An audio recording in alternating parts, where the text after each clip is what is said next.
Please સુંદર કરો. થયું. હરે કૃષ્ણ. હરે કૃષ્ણ આશીષ હરે માતાજી કરો. હરે કૃષ્ણ. જય હરે શ્રી કૃષ્ણ, હરે કૃષ્ણ. હરે કૃષ્ણ હરે કૃષ્ણ જય શ્રી કૃષ્ણ બધાને. જય શ્રી કૃષ્ણ.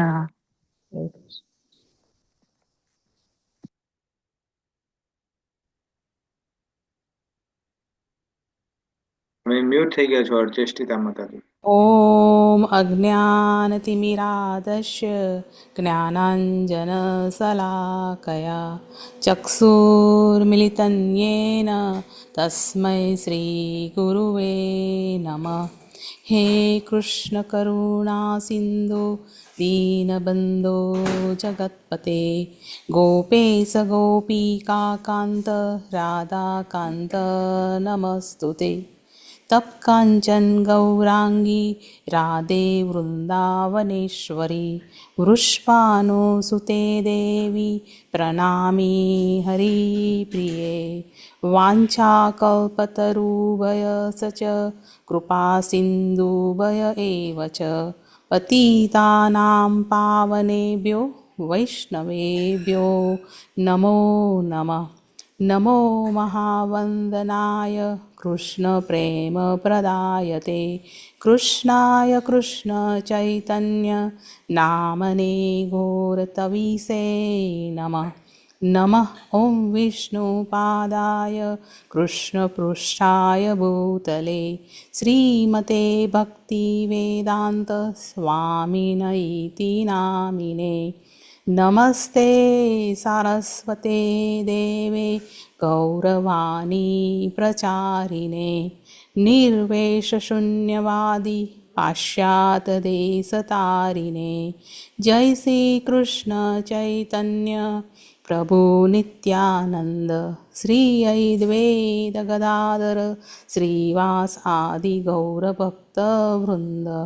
हरे कृष्ण कृष्ण कृष्ण हरे हरे हरे राम राम राम हरे हरे.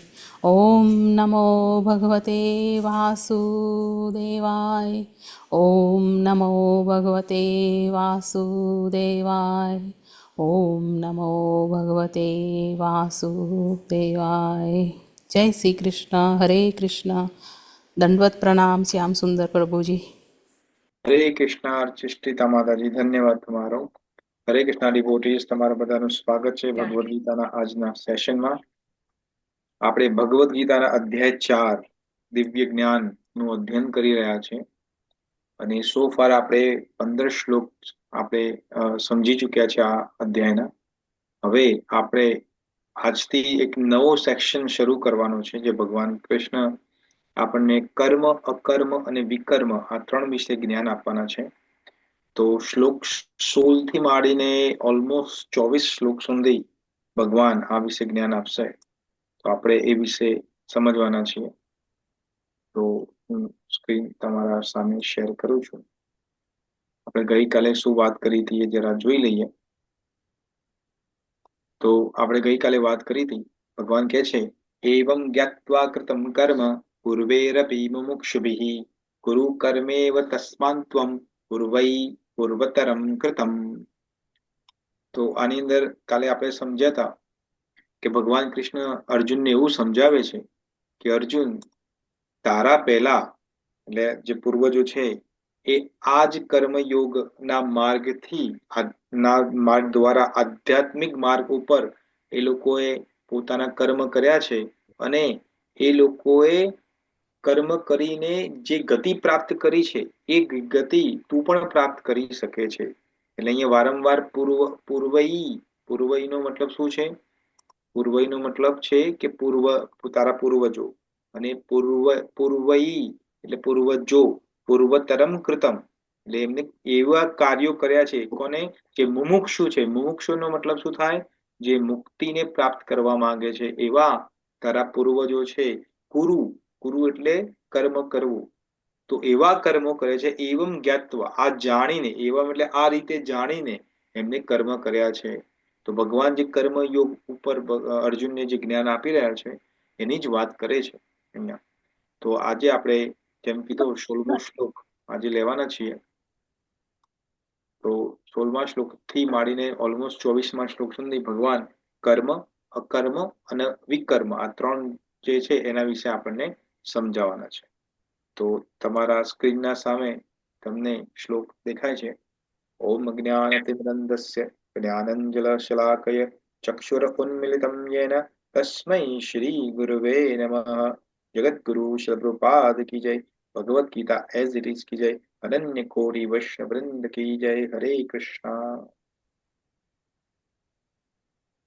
તો શ્લોક તમારી સામે છે. ભગવાન કે છે કિમ કર્મેતિ કવયો અપ્યત્ર મોહિતાઃ તતે કર્મ પ્રવક્ષ્યામિ યજ્ઞાત્વા મોક્ષસે અશુભાત. હું ફરીથી રિસાઇટેશન કરું છું. ભગવાન કૃષ્ણ અહીંયા બોલે છે કિમ કર્મેતિ કવયો અપ્યત્ર મોહિતાઃ તતે કર્મ પ્રવક્ષ્યામિ યજ્ઞાત્વા મોક્ષે અશુભાત. હવે કોઈ ડિવોટીને રિસાઇટેશન કરવું હોય તો કરી શકો છો. હરે કૃષ્ણ. વાંચો પ્રભુજી. હા, વાંચો.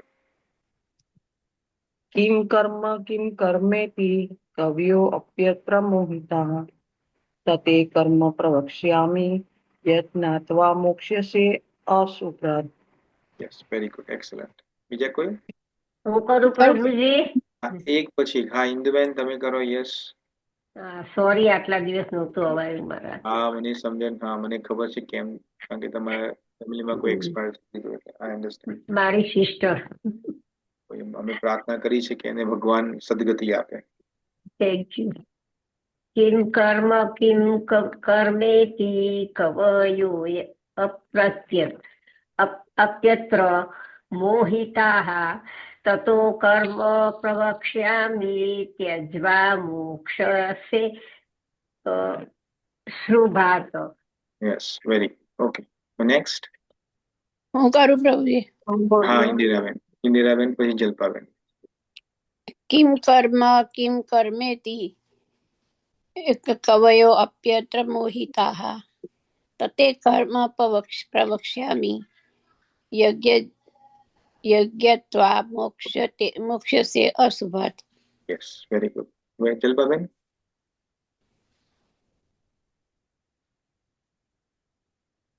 કોને? જલ્પાબેન તમારે કરવું હતું રિસાઇટેશન? અચ્છા, કોને કરવું છે નેક્સ્ટ? હું કરું છું પ્રભુજી. હા. કિમ કર્મેતિ કવ્યો અપ્રત્યમોહિતા તતે કર્મ પ્રવક્ષ્યામિ યજ્વાત્વા મોક્ષસે સુપ્રભાત. યજ્ઞાત્વા મોક્ષસે અશુભાત. યસ. હા, કુંજ પ્રિય માતાજી. હરે કૃષ્ણ હરે પ્રભુજી. કૃષ્ણ માતાજી.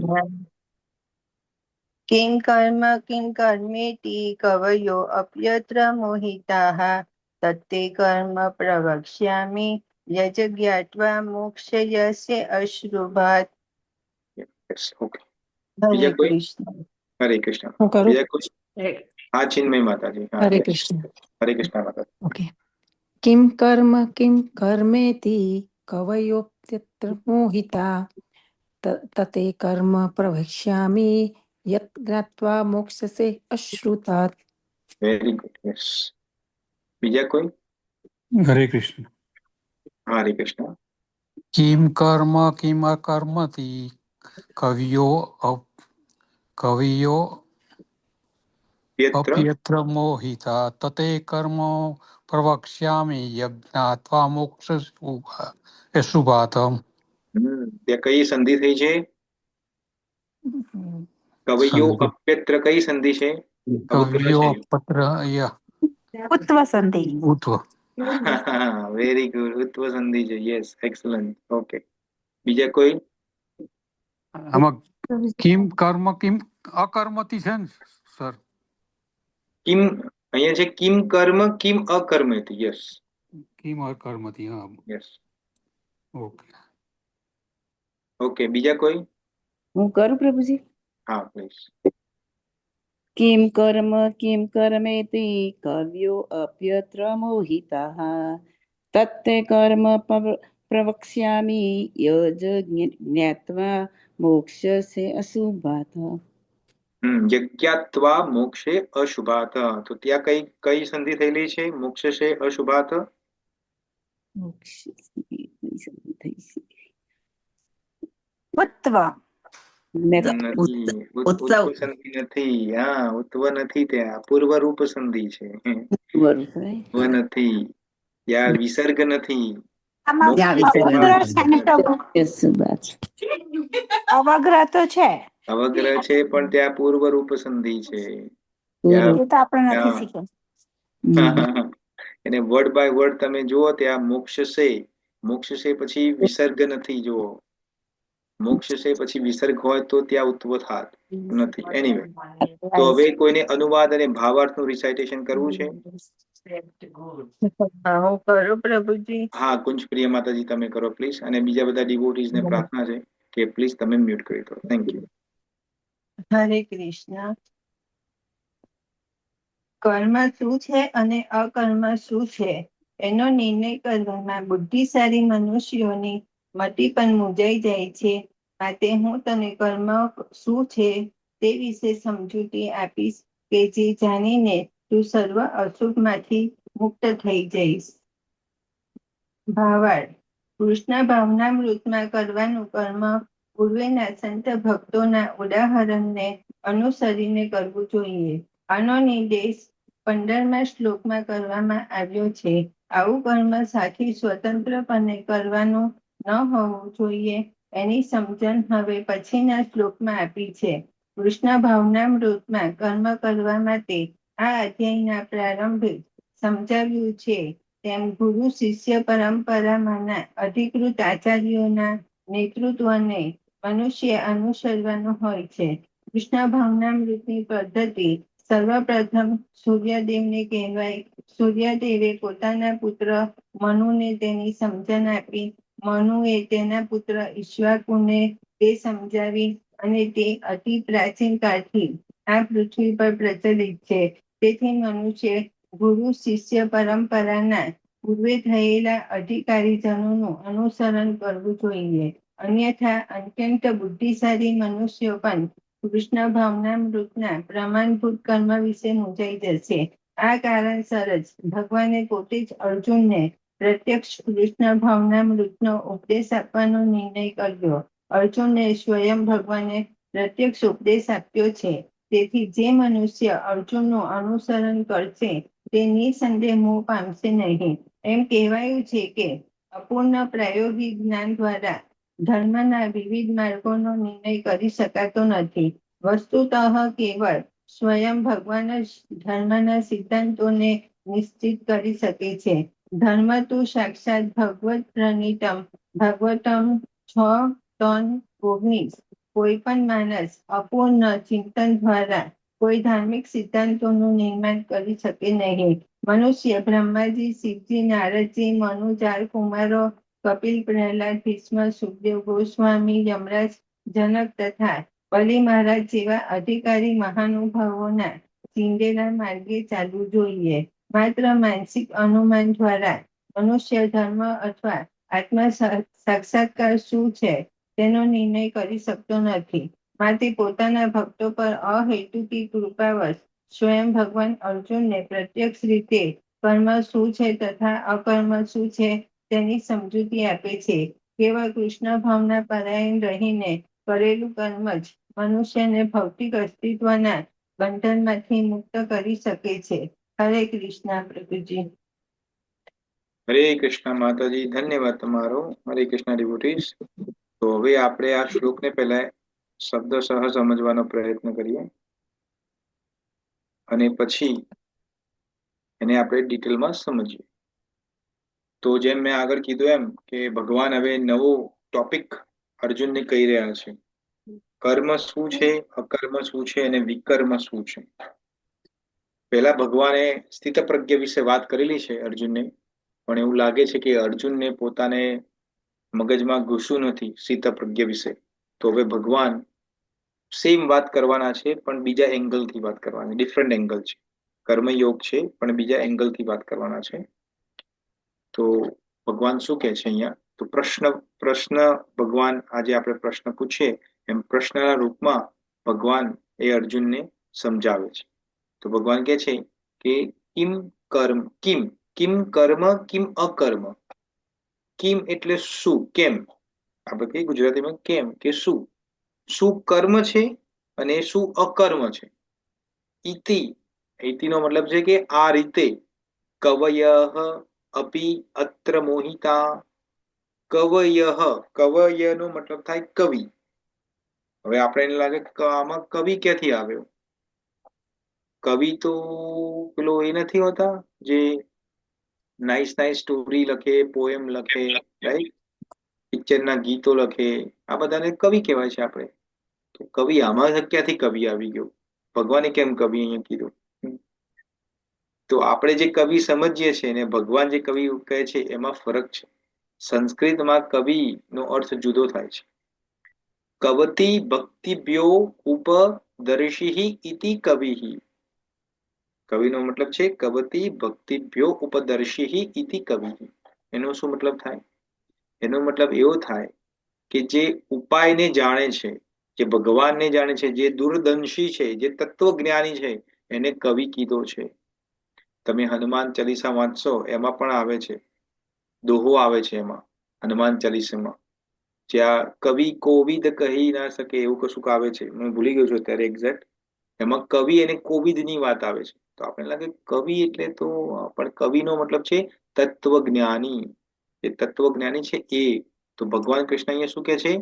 કિમ કર્મ કિમ અકર્મ ઇતિ કવયઃ અપી. અપી એટલે હોવા છતાં, અત્ર આ બાબતમાં મોહિતા મોહ પામે છે, મૂંઝવણ પામે છે. તો જે પહેલું પદ છે એમાં ભગવાન કૃષ્ણ એવું સમજાવવા માંગે છે કે જે તત્વજ્ઞાનીઓ જે છે, જે તત્વને સમજે છે, એ લોકોને પણ ખબર નથી કે કર્મ શું છે ને અકર્મ શું છે. પછી બીજા બીજા પદમાં ભગવાન શું કે છે? તત, તતનો મતલબ છે તે અર્જુન કર્મ એટલે કર્મનું જે રહસ્ય છે, પ્રવક્ષ્યામી. પ્રવક્ષ્યામીનો મતલબ શું છે? સમજાવું. હું તને કહી રહ્યો છું, હું સમજાવી રહ્યો છું. એટલા માટે અર્જુન હવે તને કર્મનું રહસ્ય હું તને સમજાવવા જઈ રહ્યો છું. કઈ રીતે સમજાવવા જઈ રહ્યા છે ભગવાન? યત જ્ઞાત્વા મોક્ષશે અશુભાત. એ રીતે સમજાવવાનો છું કે જે જાણીને તું જે કર્મનું બંધન છે એનાથી તું મુક્ત થઈ જઈશ.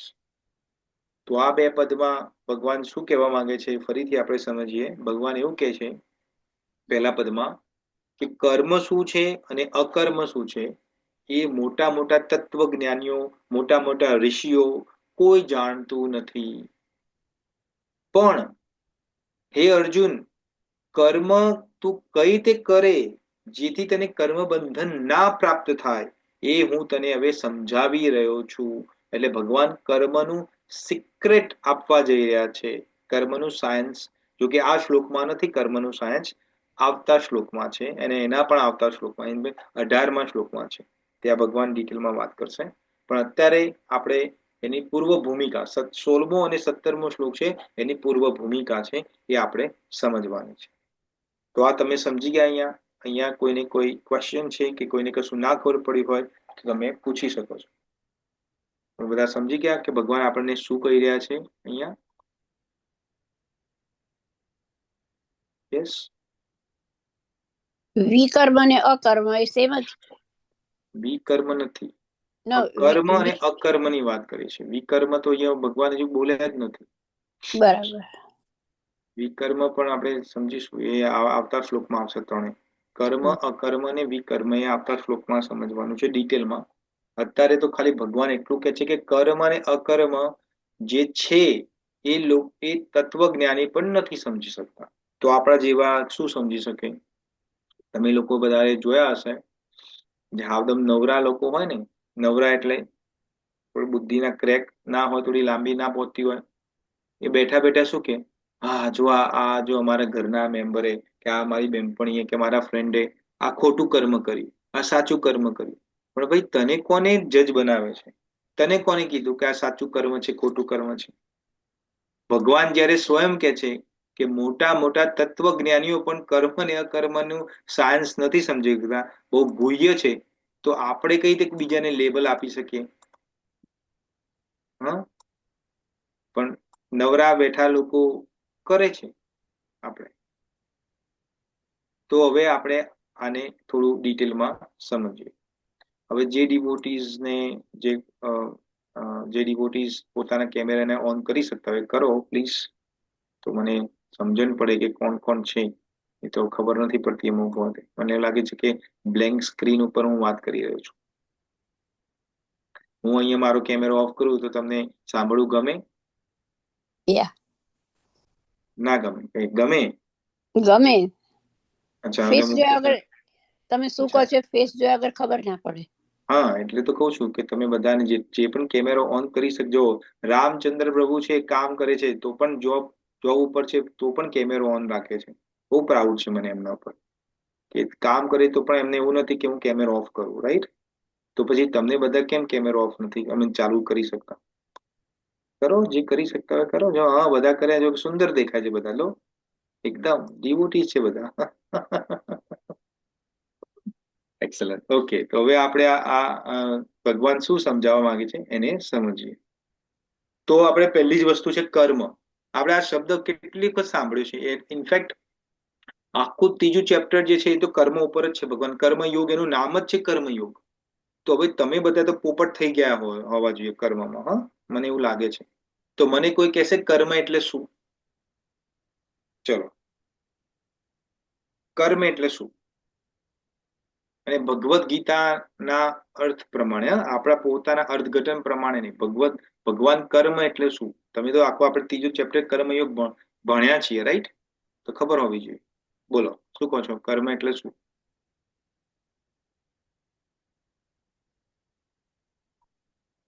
કોઈ નહીં?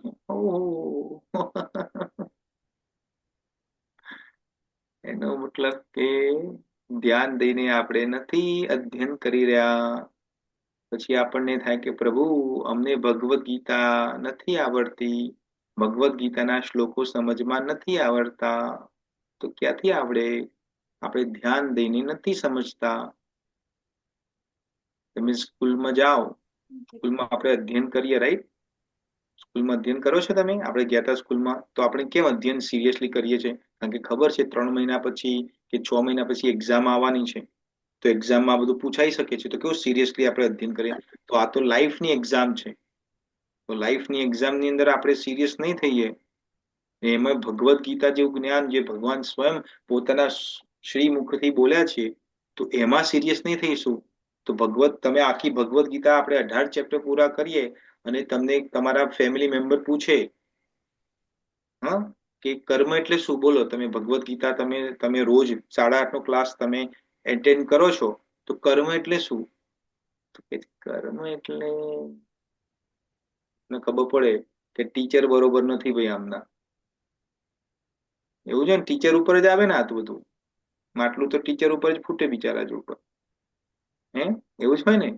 તો બોલો બોલો બોલો, કર્મ એટલે શું? ચલો, તમારી પોતાની ડેફિનેશન, તમને ખબર પડતી હોય એ બોલો. ચલો, કર્મ એટલે શું? આપણે પહેલા જોયું, તમે કીધું હતું કે જ્ઞાની હોય કે અજ્ઞાની હોય બધા કર્મ તો કરે જ છે. હા, પણ કર્મ એટલે શું? જે પોતાના સ્વાર્થ માટે કરે, કે અજ્ઞાની લોકો પોતાના સ્વાર્થ માટે કર્મ કરતા હોય છે, એટલે પોતાના સુખ સુવિધા મેળવવા માટે.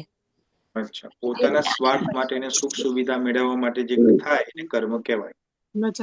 ભગવાન માટે કરેલું કર્મ, ભગવાન પ્રત્યે. અને જે જ્ઞાની પુરુષો છે તે ભગવાન માટે કર્મ કરે છે, લોક કલ્યાણ માટે, એટલે બીજાના હિત માટે કર્મ કરે છે. અચ્છા, ઓકે. આનંદ મૂર્તિ પ્રભુ, તમે શું કહેતા હતા? ભગવાન માટે કર્મ કરે એ કર્મ? ભગવાનના માટે કરે કર્મ, એને ભગવાનના પ્રત્યે કર્મ, એમના માટે કરે એમ. ભગવાન માટે કોઈ ક્રિયા કરીએ એને કર્મ કહેવાય, એવું તમે કહો છો? Okay, very good. પછી બીજા પ્રભુ, કોઈ? આધ્યાત્મિક દ્રષ્ટિએ જો તો આસક્તિ વગર જે કર્મ કરે એ કર્મ કહેવાય. આસક્તિ વગર કોઈ ક્રિયા કરો એને કર્મ કહેવાય, એવું તમે કહો છો? Okay, very good. પછી બીજા કોઈ? કોઈ પણ વ્યક્તિએ પોતાના સ્વભાવ પ્રમાણે લાઈક જે પણ કર્મ કરે એ લાઈક કોઈ પણ વ્યક્તિ પોતાના સ્વભાવ પ્રમાણે કાર્ય કરે એને કર્મ કહેવાય, એવું કહો છો તમે? યા ઓકે, બીજા કોઈ? આપણે કરેલું કર્મ એના પરિણામો. ના, આપણે શુદ્ધ ગુજરાતીમાં પૂછીએ. તમને કોઈ પૂછે રસ્તા પર કે તમે હરે કૃષ્ણ એટલે આપણે કરેલું કાર્ય વર્તન કાર્યો એટલે ઓકે. બીજા કોઈ? આપણે પોતાના બે મિનિટ, માટે એક પછી એક. કલ્પનાબેન પછી રિદ્ધિ માતાજી. હા, કલ્પનાબેન બોલો. ફળની ઈચ્છાનો ત્યાગ કરવાનો. ફળની ઈચ્છાનો ત્યાગ કરવો એને કર્મ કહેવાય. Okay, very good. હા, હવે રિદ્ધિબેન. પોતાના માટે જે કામ કરીએ એને કર્મ કહેવાય. પોતાના માટે કોઈ ક્રિયા કરીએ એને કર્મ કહેવાય. Okay, very good. પછી બીજા કોઈ? કર્મ તો એનીથિંગ લાઈક તમે સવારથી ઉઠીને સાંજ સુધી કરી શકો, તમારા વિચારમાં, તમારા વર્તનમાં. કર્મ is a very big topic, right? પછી કર્મની અંદર પછી આવે આપણે બિગ ટુ આપણે સિમ્પલ ગુજરાતીમાં તમને હું પૂછું કે કર્મ એટલે શું, તમે મને સમજાવો ગુજરાતીમાં એક લાઈનમાં. કોઈ પણ કાર્ય તમે જે કરો throughout the day, throughout the night, whatever, હા, રાઈટ? થિંકિંગથી કે પછી તમે તમારા હાથ, તમારી ઇન્દ્રિયો યુઝ કરીને જે પણ કરો, તમે જોવો આંખથી તે પણ કર્મ, તમે સાંભળો તે પણ કર્મ, તમે બોલો તે પણ કર્મ, તમે સ્વાદમાં લો તો પણ કર્મ. કર્મ બધી જ રીતના થઈ રહ્યું છે. Okay, very good. તો કોઈ સાધુ હોય એ જંગલમાં જતો રહે, જેમ અર્જુન જંગલમાં જતો રહેવા માંગતા હતા, રાઈટ? તો કોઈ સાધુ હોય એ જંગલમાં જતા રહે અને આંખો બંધ કરીને ધ્યાન કરે, તો એ કર્મ કરે છે કે નથી કરતો? કરે છે. કરે છે. કઈ રીતે કરે છે? એ આધ્યાત્મિક કર્મ કરે છે. ના, પણ કર્મ કઈ રીતે થાય છે? કર્મના સાધન કોણ, શું છે? એનું મનથી ઇન્દ્રિયો વિચાર કરે છે. પ્રભુજી. ઇન્દ્રિયો. કોઈ કે છે એ શ્વાસ લે છે. શ્વાસ લે છે. એના મનથી વિચાર મન બુદ્ધિ ભક્તિ કરે છે. મનથી કરે છે. Yes, very good. યસ. યા હા, તો હવે તમે લાઈન ઉપર આવ્યા છો બધા. તો બરાબર. તો ભગવાન કૃષ્ણ પણ આ જ વસ્તુ 18મા અધ્યાયની અંદર 15મા શ્લોકમાં કહે છે. શું કહે છે? શરીરામ વાંગ મનો વીર્ય કર્મ પ્રારબ્ધે નરહ નાન્યમ વા વિપરીત વા પશ્યન્તે તસ્ય હેતવ. એનો શું મતલબ થાય? તો ભગવાન કૃષ્ણ તે કહે છે કે શરીર, વાંગ, મનો, ભીત્ય કર્મ. તો આપણને એવું લાગે કે જે હાથ પગથી કરીએ આપણે, રાઈટ, એને જ કર્મ કહેવાય. પણ ભગવાન એવું નથી માનતા. ભગવાન શું કે છે? કર્મ કરવાના 3 રસ્તા છે. એક છે શરીર, બીજું છે વાણી અને ત્રીજું છે મન. આ ત્રણેયથી જે થાય એને કર્મ કહેવાય. તો કોઈ કર્મ તમે શરીરથી કરો છો, કોઈ કર્મ તમે તમારી વાણીથી કરો છો. કર્મ એટલે ક્રિયા, અને કોઈ ક્રિયા તમે તમારા મન દ્વારા કરો છો. આ ત્રણેયને કર્મ ગણાવ્યું છે ભગવાન કૃષ્ણએ. એટલે તમને એવું લાગે કે હું શરીરથી તો હું સારી વસ્તુ કરું છું, પણ મનમાં તમારો અંદર વિપરીત ચાલતું હોય તો એ કર્મ તમારું ખોટું થઈ રહ્યું છે. આપણે હમણાં સમજીશું ડિટેલમાં ભગવાન શું કહેવા માંગે છે. પણ હવે તમને સમજમાં પડી, ખબર પડી તો ભગવાન શું સમજાવે? કર્મ એટલે શું? યસ, શરીર, મન અને વાણીથી હા, જે પણ કઈ કામ કરો, વિચારો નહીં. શરીર, મન અને વાણીથી જે ક્રિયાઓ થાય છે, તમે જે ક્રિયા એટલે કાર્ય કરો છો એને કહેવાય કર્મ. હવે આ તમારા નોટમાં લખી લો, તમારા મગજમાં ઘુસાઈ દો, તો તમને કાલે ઉઠીને કોઈ પ્રશ્ન પૂછે કે કર્મ એટલે શું, તો તમારે શું કહેવાનું? ભગવાન કૃષ્ણ 18મા અધ્યાયના 15મા શ્લોકમાં એનો જવાબ આપે છે. શું કે છે? ક્રિયા જે મન, વાણી અને ઇન્દ્રિયો કે શરીર દ્વારા જે થાય એને કર્મ કહેવાય છે. યસ. હવે આ ભૂલવાનું નથી. આવું વારંવાર પૂછીશ. હવે બધાને સમજમાં આવી ગયું કર્મ એટલે શું? સમજાયું. અહીંયા કોઈ એવું છે જેને નથી સમજમાં આવ્યું હજુ કે કર્મ એટલે શું? બધા ક્લિયર છો કર્મ એટલે શું? ઓકે, હવે થોડું આપણે આગળ વધીએ. ભગવાન એવું કહે છે અહીંયા શ્લોકમાં કે કર્મ એટલે શું અને અકર્મ એટલે શું, રાઈટ? એ જ્ઞાનીઓ, તત્વજ્ઞાનીઓ પણ નથી સમજી શકતા. તો તત્વજ્ઞાની કેમ નથી સમજી શકતા? તત્વજ્ઞાની એટલે કવિ, જેને આપણે હમણાં તત્વજ્ઞાની સમજ્યા, રાઈટ? તો તત્વજ્ઞાનીઓ કેમ નથી સમજી શકતા? હવે બધાને પ્રાર્થના છે કે તમે પ્લીઝ મ્યુટ કરી દો અને કેમેરો ઓન રાખો પણ માઇક મ્યુટ કરો. તમને પ્રશ્ન પૂછું એટલે તમે જવાબ આપો. તો હા, તો તત્વજ્ઞાનીઓ નથી સમજી શકતા. કેમ નથી સમજી શકતા? કારણ કે ભગવાન કૃષ્ણ બહુ સારી રીતે સમજાવે છે કે દરેક ઋષિ જે છે, દરેક ઋષિ પૂર્વ યુગોમાં જેટલા પણ ઋષિઓ થઈ ગયા, મોટા મોટા જેટલા પણ ઋષિઓ થઈ ગયા, તમે જેનું નામ આપો, રાઈટ? માર્કંડેય ઋષિ છે, વિશ્વામિત્ર છે, પછી અત્રિ છે, ભૃગુ છે, જે ના આપો તમે એના, તો બધાના વિચારો એક જેવા છે કે જુદા છે? જુદા છે. દરેકના વિચાર જુદા છે, રાઈટ? દરેકની પદ્ધતિ વિચારવાની, દરેકની કાર્ય કરવાની ક્ષમતા, શક્તિ બધી જુદી છે. તો ભગવાન એવું કે છે કે કોઈ એવું કોઈ એક ઋષિ નથી, એક એવું કોઈ તત્વજ્ઞાની નથી જેને આપણે એવું કહેવાય કે આ ઓથોરિટીવ છે, એની વાત માન્ય કહેવાય 100% કર્મ માટે, એક્સેપ્ટ વ્યાસ મુનિ. કેમ? કારણ કે વ્યાસ મુનિ તો ભગવાનના અવતાર છે.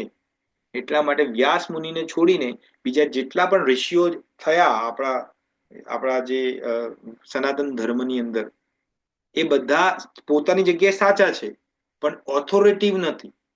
એમની વાતને પરફેક્ટ 100% માનવી, સમજી લેવી એ નથી. તો અહીંયા એટલા માટે ભગવાન કહે છે કે કર્મ એટલે શું ને અકર્મ શું એ તત્વજ્ઞાનીઓ નથી સમજી શકતા. એટલા માટે અર્જુન, હું હવે તને એ સમજાવવા જઈ રહ્યો છું. નહીં તો અર્જુનને સમજાવવાની ક્યાં જરૂર હતી? અર્જુન તો ભણેલો છે ને. પેલા અર્જુનના પહેલા ગુરુ કોણ છે? કૃપાચાર્ય, જેમના કુલ ગુરુ છે. કૃપાચાર્ય પછી આવ્યા દ્રોણાચાર્ય. તો આ બંને ધુરંધરો છે. તો અર્જુનને આટલું બેઝિક જ્ઞાન તો સમજાવી જશે ને કે કર્મ એટલે શું, અકર્મ શું, વિકર્મ શું. આ તો બહુ બેઝિક છે. આ તો પેલા બીજા ધોરણનું જ્ઞાન છે.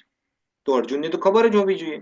તો અહીંયા ભગવાન એવું કેમ કે છે કે હું તને પ્રવક્ષ્યામી, હું હવે તમને સમજાવવા જઈ રહ્યો છું. કારણ કે એનું તત્વ અલગ છે. હવે આપણે એને તત્વથી સમજવાનું છે. તો હવે થોડું એક્ઝામ્પલ સાથે સમજીએ એટલે તમને ખબર પડશે. માતા પિતાની આજ્ઞા માનવી એને સારું કર્મ કહેવાય કે ખરાબ કર્મ કહેવાય? ચલો મને કહો. માતા પિતાની આજ્ઞા માનવી એ સારું કર્મ કહેવાય કે ખરાબ કર્મ કહેવાય? સારું. સારું કહેવાય. સારું કહેવાય ને. અહીંયા આવા કોઈ છે જે માને છે કે માતા પિતાની આજ્ઞા માનવી એ ખોટું કર્મ છે? બધા માને છે? એટલે માતા પિતા સાચું કહેતા હોય તો આજ્ઞા માનવી સાચી કહેવાય ને પ્રભુજી? સાચું કહેતા હોય, સાચો માર્ગ બતાવતા હોય તો હવે આપણે એને પકડી લઈએ. સાચો માર્ગ બતાવતા હોય તો તમને કઈ રીતે ખબર પડે કે માતા પિતા સાચો માર્ગ બતાવે છે કે નથી બતાવતા? એનું કઈ રીતે આપણે જજમેન્ટ લઈ શકીએ? લાઈક કોઈના માતા પિતા એવા હોય કે ચલો પોતાના સ્વાર્થ માટે પણ લાઈક કરતા હોય તો એ સાચું ના કહેવાય ને. પણ હું એ જ કહું છું ને, તમને કઈ આપણે જજમેન્ટ કઈ રીતે લઈએ કે આ જે માતા પિતા જે આપણને કહી રહ્યા છે, આદેશ આપી રહ્યા છે, એ સાચો છે કે ખોટો છે? આપણને કઈ રીતે ખબર પડે? હું એ પૂછું છું ક્વેશ્ચન. હરે કૃષ્ણ પ્રભુજી, હું કહું જે માતા પિતા શાસ્ત્રને અનુલક્ષીને કહેતા હોય તો એ માતા પિતા સાચું જ્ઞાન આપે છે. વેરી ગુડ, બહુ સુંદર વાત કરી તમે. તો જે માતા પિતા શાસ્ત્રને અનુલક્ષીને કહેતા હોય એ સાચી વાત કરે છે. Okay, very good.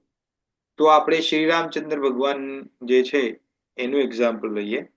તો શ્રીરામચંદ્ર ભગવાનને એમની માતાએ કે પિતાએ, દશરથ મહારાજ તો કશું બોલ્યા નથી, પણ ચલો ને પિતાની આજ્ઞા સમજી લઈએ આપણે એક માટે. તો પિતાની આજ્ઞાથી જ ભગવાન શ્રીરામચંદ્ર વનમાં 14 વર્ષનો વનવાસ પ્રાપ્ત કર્યો હતો. આપણને ખબર છે બધાને, રાઈટ? તો આ સારું કર્મ કહેવાય? હા કે ના? સારું કર્મ કહેવાય? હા. હા, ઓકે, વેરી ગુડ. તો જો માતા પિતાની આજ્ઞા માનવી એ જ જો સારું કર્મ છે, તો પછી પ્રહલાદ મહારાજને તો આપણે સારું કર્મ ના કરી કહેવાય, કે એ તો એના ફાધર હિરણ્યકશ્યપુ તો એને કહેતા તું વિષ્ણુની ભક્તિ છોડી દે. તો પ્રહલાદ મહારાજે તો ના છોડી વિષ્ણુ ભગવાનની ભક્તિ. પણ શાસ્ત્રને વિરુદ્ધ હતી ને. વિરુદ્ધ હતું ને, યા. શાસ્ત્રના વિરુદ્ધ હતી. Okay, very good. Okay, very good. શાસ્ત્રના વિરુદ્ધ છે, પણ હવે કયા શાસ્ત્રના વિરુદ્ધ છે? કયા શાસ્ત્રના વિરુદ્ધ છે? આપણે તો કીધું શાસ્ત્રના વિરુદ્ધ છે, પણ કયા શાસ્ત્રના વિરુદ્ધ છે?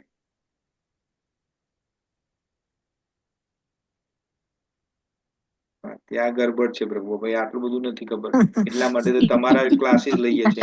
અમને ખબર હોય તો ભાઈ તમારા ક્લાસીસમાં શું કામ આવતા હોય તમે?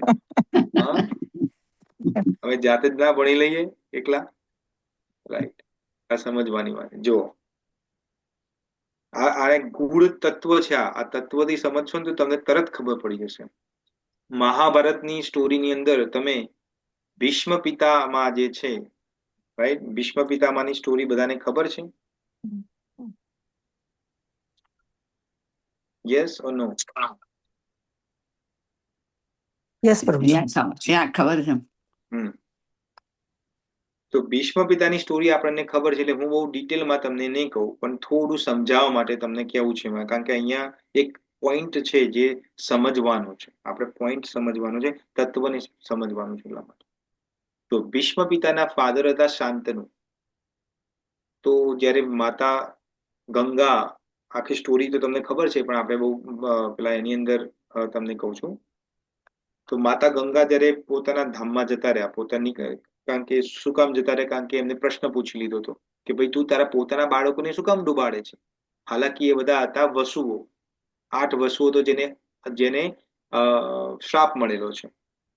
તો 7 વસુઓને તો ડુબાડી દીધા, 8મા વસુને ના ડુબાડવા દીધા. તો ત્યાં ગંગા માતાએ વચન આપ્યું હતું કે તમે પૂછશો જે દિવસે, એ દિવસે તમારા પ્રશ્નનો જવાબ આપીને હું જતી રહીશ. તો એ તો પ્રશ્નનો જવાબ આપીને માતા ગંગા જતા રહે છે. હવે જેમ જેમ આ મોટા થાય છે ભીષ્મ પિતામાં, અને ઉંમર 18-19 વર્ષની થાય છે કે 20 વર્ષની થાય છે, લગ્ન કરવાનો ટાઈમ આવે છે એમનો, ત્યારે આ જે શાંતનુ હોય છે એ પિતા અને પુત્ર એક દિવસે વનમાં શું કરવા જાય છે? આખેટ કરવા જાય છે. આખેટ એટલે શિકાર કરવા માટે. કોનું માઇક ઓન છે? હા, પ્લીઝ માઇક ઓફ રાખો એક સેકન્ડ માટે પ્લીઝ.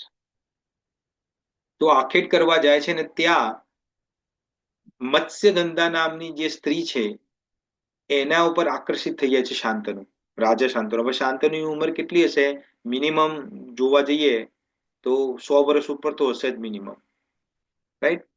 એ વખતે તો 100 વર્ષ એટલે કશું ના આવે, પણ 100 વર્ષની તો ઉંમર હશે જ મિનિમમ. તો એ શાંતનુ અને આ જે સત્યવતી છે એ કેટલા વર્ષની હશે? 20-25 વર્ષની સ્ત્રી હશે. તો 100 વર્ષનો બુઢ્ઢો 20-25 વર્ષની સ્ત્રી ઉપર આકર્ષિત થઈ જાય છે. હવે દાસરાજ જેના ફાધર છે એના જઈને ઓફર કરે છે કે ભાઈ મારે તમારી છોકરી જોડે લગ્ન કરવા છે. તો દાસરાજ કહે છે બરોબર છે, વેરી ગુડ, મને કોઈ વાંધો નથી, પણ પ્રોબ્લેમ એક છે. શું? કે ભાઈ મારી પુત્રીના જે પુત્રો પેદા થાય, જે થાય સંતાન, એને તમારે રાજા બનાવવાના છે. શાંતનુ કે એ તો પોસિબલ નથી, કારણ કે હું ઓલરેડી રાજા બનાવી ચુક્યો છું, મેં ઓલરેડી યુવરાજ બનાવી ચુક્યો છું દેવવ્રતને. તો કે ભાઈ તું તો પોસિબલ નથી, તો મેરેજ નહીં થાય. તો આ તો ધોયેલા મોઢા પાછા આવે છે. પણ જ્યારે પાછા આવે છે ત્યારે ઉદાસ રહેતા હોય છે. હવે પેલું કહેવાય આપણે ગુજરાતીમાં કે ખીચડીમાં ને દાળમાં ને શાકમાં ને ભાતમાં ને રોટલીમાં ને ભાખરીમાં બધામાં સત્યવતી દેખાતી હોય છે, એટલે મત્સ્યગંધા દેખાતી હોય છે. એના વિચારોમાં જ આપણે જોયું ને બીજા ચેપ્ટરનો 62મો ને 63મો શ્લોક. જો આ બહુ ઇમ્પોર્ટન્ટ શ્લોક છે, તમે બધા આને યાદ રાખજો આ શ્લોકને. ધ્યાયતો વિષયમ પુંસા સંગાસતે સુપજાયતે. વારંવાર ધ્યાયતો, વિષયનું ચિંતન કરતો હતો સત્યવતીનું, એટલે મત્સ્યગંધાનું વારંવાર ચિંતન કરતો, તે આસક્ત થઈ ગયો હતો. તો આજ ભીષ્મ પિતામાં જે છે જેનું નામ દેવવ્રત છે, તો દેવવ્રત જે છે એ દેવવ્રત શું કરે છે? ચોરી ચૂકે દાસરાજના ત્યાં જાય છે અને દાસરાજને કહે છે કે દાસરાજ શું પ્રોબ્લેમ છે ભાઈ, અમે રોયલ બ્લડ છીએ, અમે તો કરાવી દો તમારે તમારે છોકરીના લગ્ન મારા પપ્પા જોડે. દાસરાજ કે જો યુવરાજ મને વાંધો નથી, પણ તમારા પપ્પાએ મને એક પ્રોમિસ નથી આપ્યું. કે શું પ્રોમિસ જોઈએ છે બોલો? તો કે પણ જે સંતાન થશે એ રાજા બનશે. દેવવ્રત કે બસ આટલી વાત? જો રાજાનું ટાઇટલ મને મળવાનું છે તો હું મારા ભાઈઓને આપી દઈશ, કોઈ વાંધો નથી. પણ આજે દાસરાજ છે ને બહુ લાંબુ વિચારતો હોય છે. એ શું વિચારે છે કે બરોબર છે તમે આપી દેશો રાજ્ય, પણ જયારે તમે લગ્ન કરશો ત્યારે તમારા પણ પુત્રો સંતાનો ઉભા થશે, રાઈટ, પેદા થશે. હવે એક ટાઈમ એવો આવશે જયારે બંને લડશે અંદર અંદર. પેલો કે છે મારું રાજ્ય છે, પેલો કે છે મારું રાજ્ય છે. તો પ્રજા જે છે એ કોનું પક્ષ લેશે? તમારો પક્ષ લેશે, કારણ કે તમારું રોયલ બ્લડ છે ને હું તો દાસરાજ છું. તો પછી એનો ઉપાય શું? ત્યારે આ ભીષ્મ પિતામાં જે પ્રતિજ્ઞા લે છે એ બહુ ખતરનાક પ્રતિજ્ઞા છે. તજ્ય અહમ રાજ્યમિદુમ કરુણામ બ્રહ્મચાર્ય ચરિષ્યામી વ્યાવદાયુઃ. સુંદર વાત કરે છે કે હું રાજ્ય તો છોડું જ છું. I renounce my kingdom and I shall observe celibacy for my entire life. તજ્ય અહમ રાજ્યમિદમ કરુણા બ્રહ્મચાર્ય ચારિષ્યામી યાવદયુઃ. તો પ્રશ્ન એવો થાય કે એ જમાનાની અંદર, જો કે અત્યારે પણ વેલિડ જ છે, એટલા માટે આપણે બહુ દૂષણો ફેલાય છે કે પુત્ર જે માતા પિતાને અગ્નિદાહ આપે એની સદગતિ થાય, એને નરકમાં ના જવું પડે. એટલે નરકમાં એટલે એવું નહીં કે પછી ખોટા કામ કરો નરકમાં ના જવું પડે, પણ ત્યાં એક જેવા હજારો ટાઈપના નરકો છે. એમાં એક નરકનું નામ છે પ ઉપર નામ છે, હું ભૂલી ગયો હમણાં, મો પર છે પણ અમે હૈયામાં છે પણ મો પર નથી આવતો. એ પ ઉપરનું જે નરક છે એમાં તમારે જવું નથી પડતું, કારણ કે તમારા પુત્રએ તમને અગ્નિદાહ આપ્યો છે. તો આ જે વસ્તુ જે છે, તો હવે આને તો બ્રહ્મચાર્યની પ્રતિજ્ઞા લઈ લીધી દેવવ્રતજીએ તો પછી એનું તો મોક્ષ જ નહીં થાય, એને તો જવું પડશે નરકમાં. ત્યારે દેવવ્રત એવું કે છે, જો આપણા માટે સમજવાની વસ્તુ છે. દેવવ્રત શું કે છે કે જો મારો પુત્ર મને અગ્નિદાહ આપે ને મને સ્વર્ગ પ્રાપ્ત થાય તો એવા સ્વર્ગને મારે પ્રાપ્ત નથી કરવો, પણ હું એવા કર્મ કરીશ કે જેથી મને પોતાને નરક ના જવું પડે. તો ત્યારે જે બધા દેવી દેવતાઓ છે ત્યારે એને ભીષ્મ ભીષ્મ ભીષ્મ કહે છે. તો એટલા માટે એનું નામ પડે છે ભીષ્મ પિતામહ. એવું નથી કે એને બ્રહ્મચાર્યનું વ્રત લીધું એટલે ભીષ્મ છે. બ્રહ્મચારીનું વ્રત બધા કેટલા બધા લે છે, તો બધાને તો આપણે ભીષ્મ નથી કહેતા. ભીષ્મ એટલા માટે કીધું છે, એ શું કે છે, હું કર્મ એવા કરીશ કે ભગવાન પણ શું, ભગવાન પણ બાધ્ય થઈ જાય કે મને મોક્ષ આપ્યા વગર નહીં રહે. એટલા માટે એનું નામ પડ્યું ભીષ્મ. નાહમ રાજ્યમ કરિષ્યામિ ન ચ મે સંતતિ ભવિષ્યતિ. તો આમાં શું સમજવાનું છે? આ મેં તમને કેમ તમને આ પર્ટિક્યુલર ઉદાહરણ આપ્યું? આ એટલા માટે આપ્યું કે કર્મ અને અહીંયા ભગવાન કર્મ અને અકર્મની વાત કરે. આપણે ડિટેલમાં કાલે સમજીશું એ શ્લોકને કે કર્મ એટલે શું, અકર્મ શું અને વિકર્મ શું. પણ કર્મ એટલે શું કે જે કોઈ પણ કાર્ય તમને બાંધે છે, કોઈ પણ કાર્ય તમને બાંધે, એ કર્મ ના કરવું જોઈએ, એ કાર્ય ના કરવું જોઈએ. બાંધે એટલે શું? કર્મના બંધનમાં. અને જે કોઈ પણ કાર્ય તમને નથી બાંધતું એ કર્મ કરવું જોઈએ. તો હવે આપણને ખબર પડી શાસ્ત્ર પ્રમાણે કર્મ કરવાનો શું મતલબ છે, શાસ્ત્રો કયા કર્મની વાત કરે છે. આપણે શ્રીરામચંદ્ર ભગવાનનું એક્ઝામ્પલ તમને આપ્યું મેં, અને મેં પ્રહલાદ મહારાજનું એક્ઝામ્પલ આપ્યું. તો બંને એક્ઝામ્પલમાં ફરક શું છે કે શ્રીરામચંદ્ર ભગવાનનું જે એક્ઝામ્પલ છે એની અંદર પિતા આજ્ઞા ભગવાન શ્રીરામે માની છે, તો એ જે કર્મ જે કર્યું છે એ એમને બાંધતું નથી. હા, જો એવું કીધું હોત કે ભાઈ હું શું કામ જાઉં, મારા ફાધરે મારી આટલી બધી રાજા દશરથની તો 750 જેટલી રાણીઓ હતી, એમાંથી 3 મુખ્ય રાણીઓ હતી, એમાંથી કે એક રાણીને જે મારી મા સમાન છે એને કોઈ વચન આપ્યું હોય તો એ મારા પપ્પા જોવે, મારે શું લેવા દેવા. મારું તો રાજ્ય છે, મને તો કોરિનેશન આવતીકાલે મને મુકટ પહેરાવવાનો છે, હું રાજા બનવાનું છે, હું શું કામ છોડીને જાઉં? તો એ કર્મ બંધનનું કારણ બન્યું હોત, કારણ કે સ્વાર્થ માટે કર્મ કર્યું છે. સમજ્યા? હવે તે બંધનનું કાર્ય છે.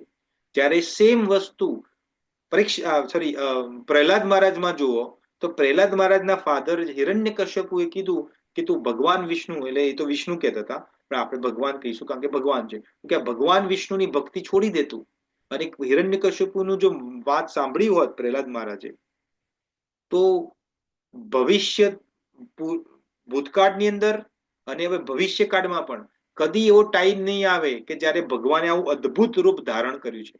પિલર માંથી નીકળ્યા છે ને અડધું પ્રાણીનું અને અડધું મનુષ્યનું, આવું રૂપ ભગવાને કદી ધારણ નથી કર્યું. તો જો પ્રહલાદ મહારાજે હિરણ્યકશ્યપુના પિતાની વાત માની હોત તો આ રૂપ ધારણ કર્યું હોત ભગવાને, આ રૂપ આપણને જોવા મળ્યું હોત. અને બીજી વસ્તુ તત્વથી સમજો તમે કે હિરણ્યકશ્યપુ પિતાની આજ્ઞા માની હોત તો પ્રહલાદ મહારાજ જે આજે જે 12 મહાજનોમાં છે, મોટા મોટા જે ભક્તો છે, એમાં એમનો નંબર 1 આવે છે પ્રહલાદ મહારાજનો.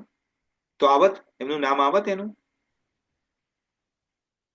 એવું કે એ પ્રહલાદ મહારાજ જો એ સ્થાપિત કરે કે પિતાની આજ્ઞા માનવી સર્વોપરી છે, પિતાની આજ્ઞા માનવી સર્વોપરી છે, તો ભક્ત જ ના બની શક્યા હોત. તો અહીંયા સમજવાનું શું છે, માતા પિતાની વડીલોની આજ્ઞા માનવી જોઈએ, એક્સેપ્ટ કે એ આજ્ઞા આપણને કર્મ બંધનમાં ના નાખતી હોય. જો એ આજ્ઞા આપણને કર્મ બંધનમાં નાખતી હોય તો એ આજ્ઞા ના માનવી એ પણ શાસ્ત્ર છે, એ પણ નિયમ છે. એટલે તમે જે બધા વડીલો છો, રાઈટ, આપણે એવું નહીં સમજવાનું કે મારી બધી જ આજ્ઞાઓ બધી સાચી જ હોય. આપણે ના તો સતયુગમાં જન્મ થયો છે, ના તો દ્વાપરમાં, ના તો ત્રેતામાં. આપણે કલયુગના જીવો છે અને કલયુગના જીવો જે છે તો આપણે વી બાઉન્ડ ટુ મેક મિસ્ટેક. આપણે આપણી મિસ્ટેક કરી શકીએ છીએ અને આપણી મિસ્ટેકના કારણે, જો કે અવતાર તો એવા સંતાનો પણ નથી રહ્યા કે જે માતા પિતાની આજ્ઞા માનીને કર્મ કરે, એવા બહુ રેર હશે તો હશે.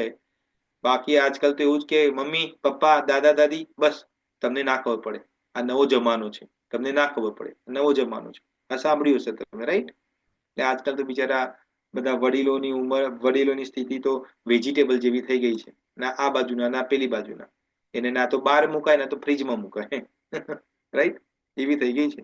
એનીવે, તો હવે તમને ખબર પડી કર્મ, જે કર્મ તમને બંધન રૂપ છે એ કર્મ શાસ્ત્ર ના પાડે છે કરવાની. હવે કયું રૂપ બંધન રૂપ છે, શું છે, એ આપણે ડિટેલમાં કાલે સમજવાના છે, કારણ કે ત્યાં જ ભગવાન કર્મ અકર્મ અને વિકર્મની વાત કરવાના છે. પણ અહીંયા સુધી બધાને સમજમાં પડી? અહીંયા કોઈને કોઈ ક્વેશ્ચન છે, કોઈ ડાઉટ છે, કોઈને સમજમાં ના આવ્યું આ વસ્તુ, તો તમે પૂછી શકો છો.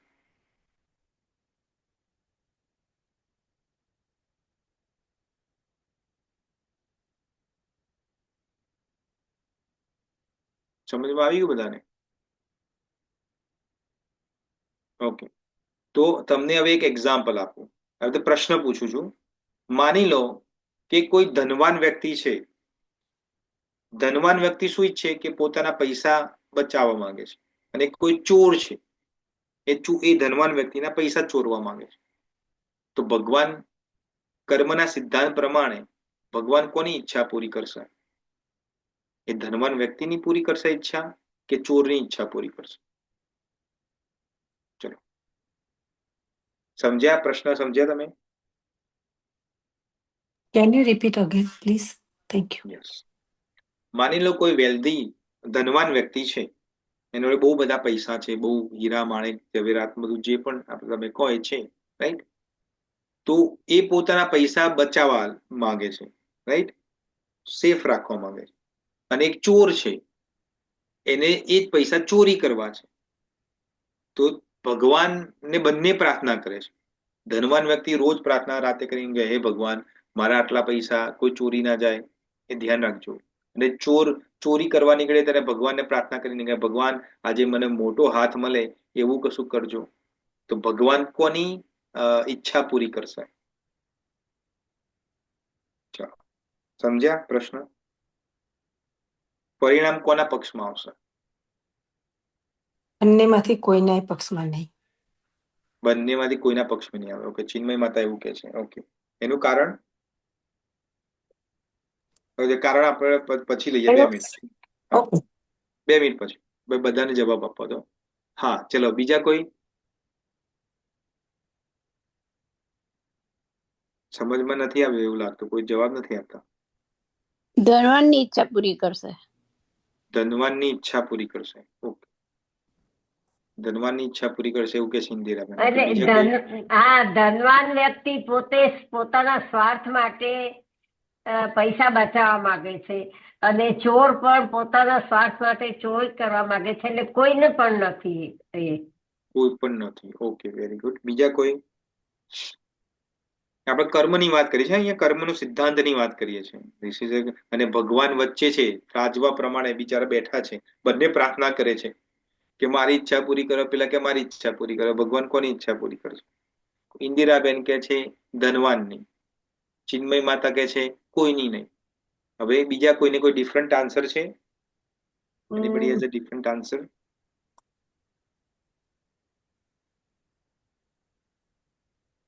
મીના માતાજી, સરસ્વતી માતાજી? બંનેની, કોઈની નહીં. બરાબર છે, કોઈની મદદ નહીં કરી. ઇન્દુબેન કોઈની નહીં. અચ્છા, બીજા બધા? સરસ્વતી બેન, શું લાગે છે તમને? તમારી ઈચ્છા પૂરી કરશે? મીના માતાજી, બોલો. ઈચ્છા પૂરી નહીં કરે. હા, શું કહો છો? બંનેની ઈચ્છા પૂરી નહીં કરે ભગવાન. બંનેની નહીં કરે. Okay, very good. અચ્છા, બીજા કોઈ? વિષ્ણુભાઈ, શું કહો છો તમે? કોઈની ઈચ્છા પૂરી નહીં થાય. કોઈની ઈચ્છા પૂરી નહીં. ઓકે, રિદ્ધિ માતાજી, તમે શું કહો છો? કોઈની ઈચ્છા પૂરી નહીં થાય. બંને સ્વાર્થ માટે, પોતાના માટે કરે છે ને. અચ્છા, ઓકે. બધેની ઈચ્છા પૂરી નહીં થાય છે. ઓકે, કલ્પનાબેન પણ એવું કે છે. બીજા કોઈ? કુંજપ્રિય માતાજી, નિલેશાબેન, તમે શું કહો છો? અર્પિતા રાધિકા માતાજી, શું કહો છો તમે? બંનેની ઈચ્છા નહીં પૂરી થાય પ્રભુજી, કારણ કે બંને સ્વાર્થ માટે છે. બંને સ્વાર્થ માટે છે. હા, બંનેની ઈચ્છા પૂરી નહીં થાય. બંનેની ઈચ્છા પૂરી નહીં થાય. ઓકે. ડિપેન્ડ્સ કેવા કરો. હા, શું કહો છો? અર્ચિતા માતાજી, તમે શું કહો છો? એમના કર્મો આગલા પાછલા ને ચોરવાનું, ચોરી કરવાનું હશે તો ચોરી કરશે, ભગવાનને સાચવવાનું હશે તો સાચવાશે. ફ્રી ઓફ વિલ ભગવાને તો આપ્યું છે. આપણે તો ખાલી પ્રાર્થના જ કરીએ છીએ કે મારા બચે ને મારા કોઈ ચોરી ને. હા, યસ, વેરી ગુડ. યસ, જો ભગવાન પોતે 9મા ચેપ્ટરના 29મા શ્લોકમાં કહે છે, શું કહે છે? સમો અહમ સર્વભૂતેષુ નમે દ્વેષ્ટોસ્તિ નઃ પ્રિય. એટલનો શું મતલબ છે કે હું સર્વ પ્રાણીઓને સમાન તરીકે જોઉં છું, મારે કોઈ શત્રુ પણ નથી અને કોઈ મિત્ર પણ નથી, એવું ભગવાન કે છે. તો આ બંને પ્રાર્થના કરે છે ભગવાનને. ચોર કે છે કે ભાઈ ભગવાન, હું આ તને ચોરી, જો આજે મોટો હાથ લાગ્યો તો તને 5 કિલો લાડવા ચઢાઈશ, તને આ ચઢાઈશ, પેલું કરીશ. ને ધનવાન રોજ પ્રાર્થના કરે, પ્રભુ મારા પૈસા સુરક્ષિત રહે. તો આમાં ભગવાન બંનેની કોઈની સહાયતા નહીં કરે, પણ કાર્ય તો, કર્મ તો થવાનું જ છે. તો કર્મ કઈ રીતે થશે? જો ધનવાન વ્યક્તિના કર્મો એને પૂર્વ જન્મમાં સારા કર્યા હશે, કે આ જન્મમાં સારા કર્મ કર્યા હશે, પુણ્ય ચાલતું હશે, એનું પુણ્ય સ્ટ્રોંગ ચાલતું હશે, તો એના પૈસા નહીં ચોરાય. સિમિલરલી, જો એનો પાપ એને કર્યા હશે, પાપનો ઉદય થયો હશે, પાપ કર્મનો ઉદય થયો હશે, તો એના પૈસા ચોરાઈ જશે. સેમ વસ્તુ ચોર છે, એ નવું પાપ કર્મ બાંધવા જઈ રહ્યો છે. તો કારણ કે ભગવાન તો અહીંયા કે છે કે હું તો બંને માટે ન્યુટ્રલ છું ભાઈ, કારણ કે આપણને ફ્રી વિલ ભગવાને આપી છે. તો ભગવાન ચોરને જે એવું ને કે હા, જે ચોરી કરજે, નહીં તો આવતાકાલે ચોરી કરજે, જો મુહૂર્ત આવતીકાલે સારું છે, પેલો છે ને વહેલો ઊંઘી જવાનું છે, એવું ભગવાન ના કે. એની ઈચ્છા જે એને નક્કી કરી ચોરે કે મારે ચોરી કરવી છે, ઈચ્છા કરવાથી જ એનું કર્મ સ્ટાર્ટ થઈ ગયું છે. ઘોર પાપ કર્મ ચાલુ થઈ ગયું છે એનું, ઈચ્છા કરવાથી જ ખાલી. અને આ ધનવાન જે શેઠ છે એને લોભ કર્યો છે કે પ્રભુ મારા જોડે છે એ જતું ના રહે, એટલે એને લોભ કરતો, એનું પણ જે ઈચ્છા છે એ પણ પાપ પ્રવૃત્તિ છે. એટલે બંનેની પ્રવૃત્તિ કેવી થઈ? પાપ પ્રવૃત્તિ થઈ. આ કર્મ બંને પાપ વાળા થયા. સમજમાં આવ્યું હવે? હા ના?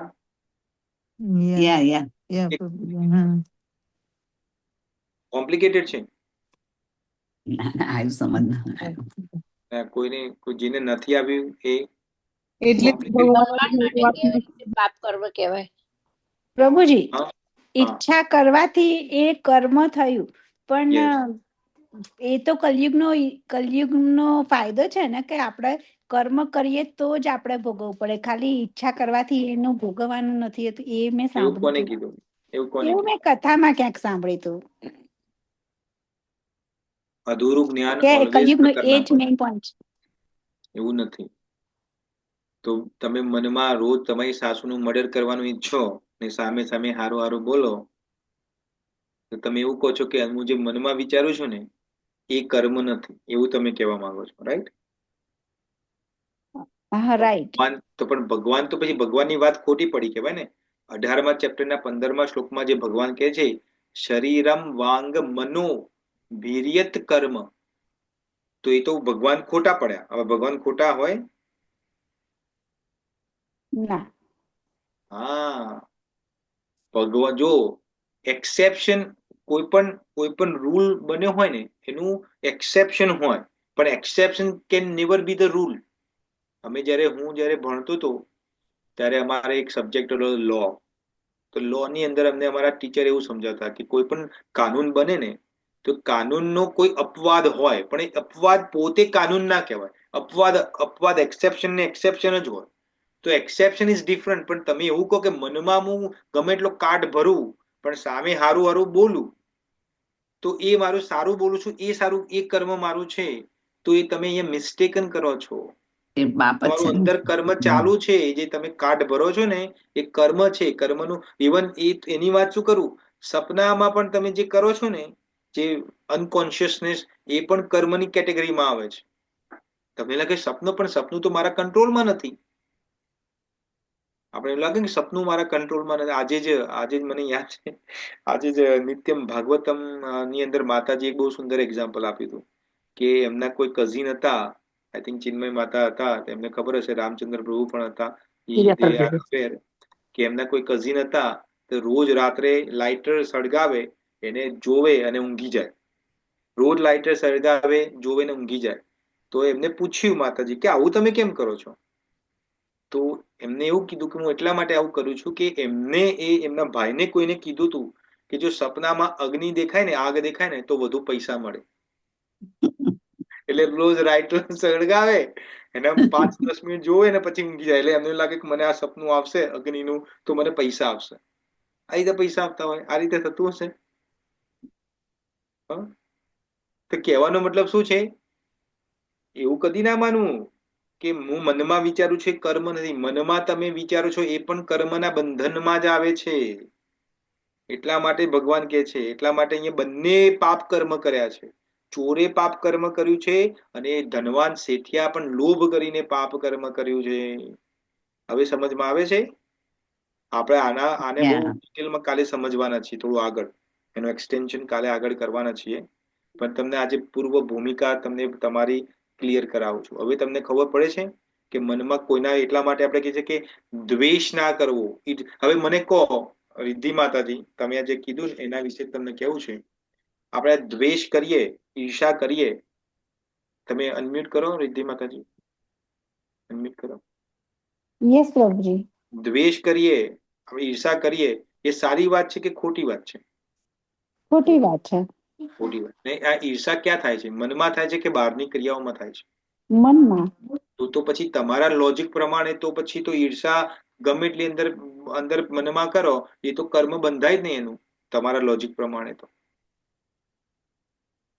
ના, તો મેં આવું કંઈક મેં કથામાં જ સાંભળ્યું હતું. એ જે કથા સાંભળી છે હજુ થોડી કાચી છે. સાચી વાત છે. પરીક્ષિત મહારાજે જયારે કલીને છોડે છે કે ભાઈ તને હું જીવતો છોડું છું, એનું એક કારણ આ આપ્યું હતું, પણ પણ એનો અપવાદ છે, રિયલ નથી. આપણે એને રિયાલિટી સમજી ચુક્યા છીએ, અપવાદ કીધો છે. તો એની અંદર આવે છે જે પરીક્ષિત મહારાજ ને કલીનો જે સંવાદ છે એમાં આવે છે. તમે જે વાત કરો છો ને એ ત્યાં છે શ્રીમદ ભાગવતમ ની અંદર. પણ એ અપવાદ છે, એ ઇઝ નોટ ઇટર્નલ સ્ટેટમેન્ટ. કલયુગમાં આપણે એવું લાગે કે કલયુગની અંદર, કારણ કે ભગવાન આવું બોલ્યા જ ના હોત, કારણ કે ભગવાનને ખબર છે કે જે ટાઈમે હું મારા ધામમાં જતો રહીશ પછી કલયુગ નું આગમન છે, તો પછી ભગવાને આ 18મા ચેપ્ટરના 15મા શ્લોકમાં બોલ્યા જ ના હોત આ બધું કશું. કે છે હા તમે બહાર જે બધું કરો એ બધું કર્મ, અંદર મનમાં છો ને ગમે એટલું કાટ ભર્યો હોય, ઇટ્સ ઓકે. આપણે એટલા માટે કહીએ શુદ્ધ હૃદય જેનું હોય એને જ ભગવાનની ભક્તિ પ્રાપ્ત થાય. તો શુદ્ધ હૃદય થાય કઈ રીતે? તમારા મનમાં જો ઈર્ષા ને દ્વેષ ને બધું ભર્યું હોય તો શુદ્ધ હૃદય થાય કઈ રીતે? એટલે આવું ના સમજવું. તમે કોઈ પણ સમજતું આવું એટલા માટે કહીએ છીએ કે આપણે જયારે શાસ્ત્ર વાંચીએ ને તો શાસ્ત્રને ગુરુના અધ્યક્ષતામાં વાંચવું જોઈએ. કારણ કે અમુક વખતે આપણને જેમ તમને કીધું ભગવદ્ ગીતાના શ્લોક તો એ જ છે, હું તમને કોઈ બીજું બધું નથી સમજાવતો, એ જ સમજાવું છું જે તમે તમારા બુકમાં કે તમારા ગ્રંથમાં તમે વાંચો છો. પણ સત્ય શું છે, એનો મતલબ શું થાય, એ કોણ સમજાવે? ગુરુ સમજાવે. જેમ અમને અમારા ગુરુ સમજાવે છે, શ્રીલ પ્રભુપાદે અમને સમજાવ્યું છે, હું તમને સમજાવું છું. આમાં મારો કોઈ બળાઈ નથી આમાં, કે હું કશું ક્યાંથી લેતો આવ્યો છું અને મને ભગવાને રાત્રે ઊંઘું છું ને તો મને ભગવાન દિવ્ય જ્ઞાન આપે છે કે કાલે તું આ શ્લોકમાં બોલજે, એવું નથી. આ અમારા ગુરુ જ અમને સમજાવે છે. તો કહેવાનો મતલબ છે કોઈ પણ જ્ઞાન, સ્પેશિયલી શાસ્ત્રોનું જ્ઞાન ગુરુની અધ્યક્ષતામાં. એટલા માટે કે છે એવમ પરંપરામ પ્રાપ્તિમ રાજર્ષયો વિદુહુ. ભગવાન કૃષ્ણએ આ ચોથા અધ્યાયમાં જ કીધું છે કે પરંપરાથી જે જ્ઞાન આવતું હોય એને પ્રાપ્ત કરવું જોઈએ. નહીં તો ભગવદ્ ગીતાના ક્લાસીસ તો દુનિયામાં થાય છે અને દુનિયા પોતે અર્થઘટન કરે છે પોતાની રીતે ભગવદ્ ગીતાને. તો બધા કેમ ભક્ત નથી બની જતા? કારણ કે એ જે ભગવદ્ ગીતાનું જ્ઞાન જે સમજાવે છે, રાઈટ, એ પરંપરાથી નથી આવ્યું. અમારી એટલે આપણી બધાની પરંપરા છે. આપણે જે ગોળિયા મધ્વ સંપ્રદાય જોડે જોડાયેલા છે એની આખી પરંપરા કૃષ્ણ ભગવાન જોડે જોડાય છે. તો એ જ્ઞાન પરંપરાથી આવ્યું છે. તો એ જ જ્ઞાન હું તમને આપું છું. તો તમે જે કીધું એ સાચી વાત છે, પણ એ અર્ધ સત્ય છે. એને ડિટેલમાં એના માટે તો આખો પાછો આપણો ક્લાસ જોશે. આપણે જયારે શ્રીમદ ભાગવતમ ચાલુ કરીશું સમજવાનું, આપણે એક દિવસ કરીશું 6ઠ્ઠા અધ્યાય પછી શ્રીમદ ભાગવતમ પણ કરીશું, ત્યારે આ શ્લોક આવશે ત્યારે હું તમને ડિટેલમાં સમજાવીશ. બાકી એના માટે બહુ લાંબો ટાઈમ જોઈએ છે. આ બધું એક્સેપ્શન છે, exception can never be the rule.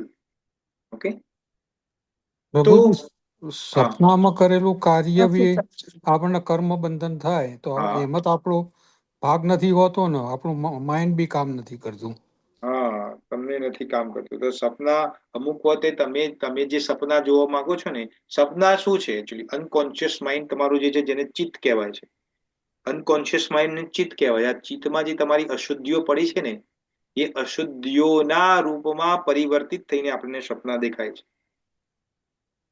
તો એમાં કેવું છે, જો આખું પોતાનું એક આખું સાયન્સ છે. તો સપનામાં જે કર્મ કરો છો ને એ કર્મનું ફળ પણ તમને અંજાનામાં જ ભોગવવું પડે. માની લો, એક્ઝામ્પલ છે આ તો સમજવા માટે, કોઈ એક્ઝેક્ટ, હું તો ભગવાન નથી એટલે એક્ઝેક્ટ તમને ના કહી શકું કે આ સપનાનું આ પરિણામ થાય, પણ આપણે સમજાવવા માટે તમને સમજાવું. માની લો સપનાની અંદર તમે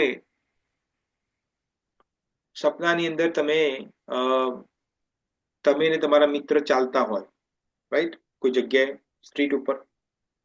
હવે તમને વંદાથી બહુ ચિત્રી ચડતી હોય. વંદો તમે જુઓ તો આમ એવું થાય કે એને મોરી નાખો અને કચડી નાખું.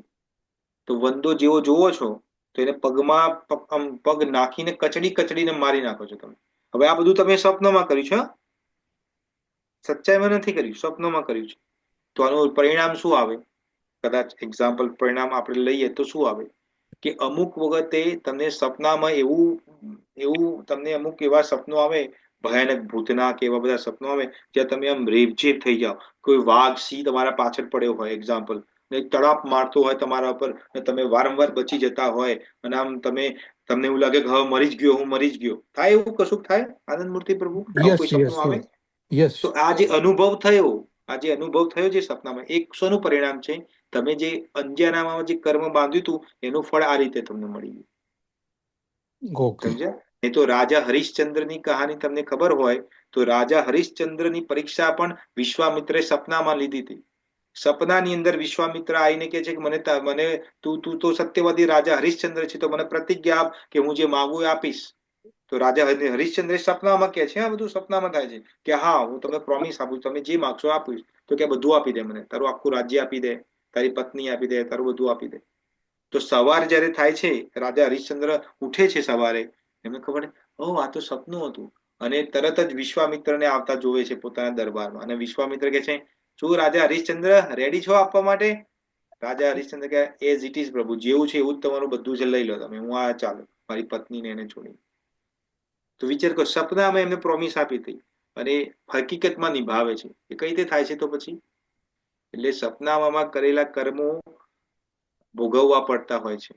તો હવે તમે કહો કે સપનું પણ મારા પક્ષમાં નથી, તો સપનું એટલા માટે આપણે અનકોન્શિયસલી આપણા કંટ્રોલમાં નથી કારણ કે આપણે ભગવાનની ભક્તિ નથી કરતા. આપણું ચિત્ત જે છે એ પોલ્યુટેડ છે.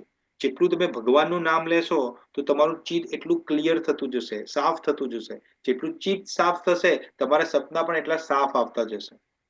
પણ આપણે સપના સાફ કેમ નથી આવતા? કારણ કે ગાર્બેજ ઇન, આપણે ગાર્બેજ ઇન છે તો ગાર્બેજ આઉટ થવાનું છે. એટલા માટે. સમજ્યા આનંદ મૂર્તિ પ્રભુ? હરે કૃષ્ણ. તો આપણે આ શ્લોકને અહીંયા એન્ડ કરીએ. તો ફરીથી ભગવાન શું સમજાવે છે? કિમ કર્મ કિમ અકર્મેતિ, એટલે કર્મ શું છે અને અકર્મ શું છે?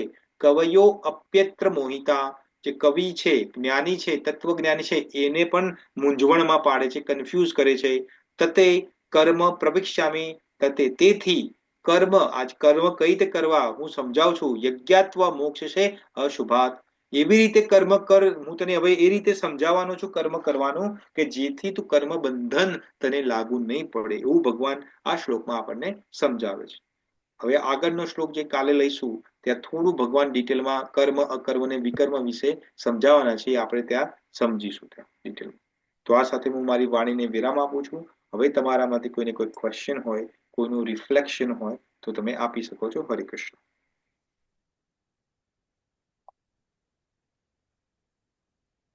છે તમારામાં કોઈ ક્વેશ્ચન, કોઈનું રિફ્લેક્શન છે?